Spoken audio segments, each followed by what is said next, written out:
कभी आपने ऐसा महसूस किया कि हर चीज आपके खिलाफ हो रही है, जैसे किस्मत ने कसम खा ली हो कि सब कुछ गलत आपके साथ ही होगा। होता है ना समटाइम कि बहुत छोटी छोटी परेशानियां भी बहुत बड़ा मसला बन जाती हैं, सो मच सो कि बात डिप्रेशन तक जा पहुंचती है।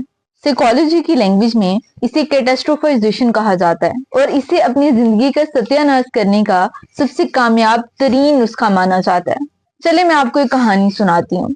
एक आदमी रात को जंगल में सफर कर रहा था कि उसकी गाड़ी का टायर पंक्चर हो गया। वो अपनी डिग्गी खोलता है और देखता है कि उसमें जैक मौजूद नहीं है।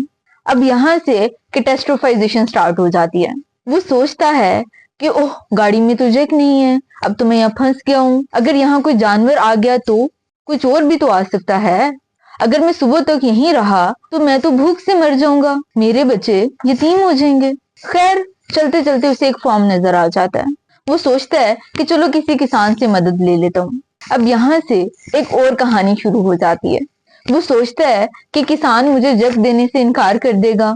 वो कहेगा कि मैं तो एक अजनबी हूँ और वो तो मुझ पे शक करेगा। ये भी हो सकता है कि वो मेरी बहुत बुरे तरीके से इंसल्ट कर दे। यही सब कुछ सोचते हुए वो दरवाजे पे जा पहुंचता है और जैसे ही किसान नजर आता है, वो ऊंची आवाज में चिल्ला के उसे कहता है, रहने दो, मुझे तुम्हारी मदद नहीं चाहिए। इसी चीज को हम कैटास्ट्रोफाइजेशन का नाम देते हैं, जिसमें हम एक बहुत छोटी सी बात को बहुत बड़ा बना देते हैं।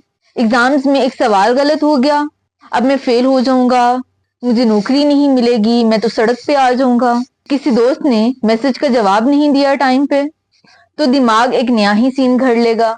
ओ नहीं, अब तो दोस्ती खत्म होगी हमारी, वो तो मुझसे नफरत करना स्टार्ट हो गया है। यही मुसलसल नेगेटिव सोचने की आदत हमारे दिमाग पे बहुत नेगेटिव असर डालती है, यहाँ तक कि हम डिप्रेशन और एंजाइटी का शिकार हो जाते हैं। और इसी खुद साख्ता तबाही की वजह से हम अपनी जिंदगी की बहुत बड़ी बड़ी अपॉर्चुनिटीज को गंवा बैठते हैं। याद रखिए कि ज्यादातर जो हमारे दिमाग में खौफ होते हैं वो हकीकत नहीं होते, बस हमारे ख्यालात होते हैं। चलें अब इसका हल देखते हैं एक और कहानी की मदद से। एक लड़की ने एक बिजनेस को स्टार्ट किया, लेकिन जैसे ही उसे एक दिन नुकसान हुआ, वो फौरन सोचने लगी, मेरी तो किस्मत ही खराब है, मैं तो कभी कामयाब नहीं हो सकती। लेकिन इस बार उसकी एक दोस्त ने उसे कॉग्निटिव रीफ्रेमिंग के नाम से एक स्ट्रेटेजी सिखाई, जिससे उसकी सोच बदली। उसने खुद से कहा कि शायद ये नुकसान सीखने का एक और मौका है। और बस फिर क्या था, उसने अपना तरीका बदला, नए क्लाइंट्स को तलाश किया और कुछ ही महीनों में वो एक सक्सेसफुल बिजनेसमैन बन गई।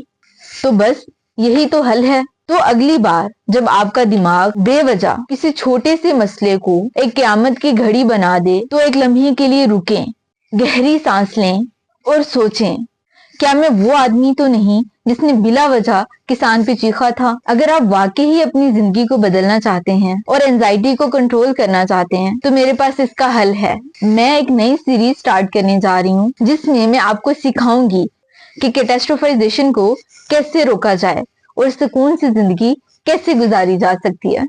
अगर वीडियो पसंद आई तो इसे लाइक जरूर करें और मजीद ऐसी वीडियोस को देखने के लिए चैनल को सब्सक्राइब करें। Until next time, Allah Hafiz.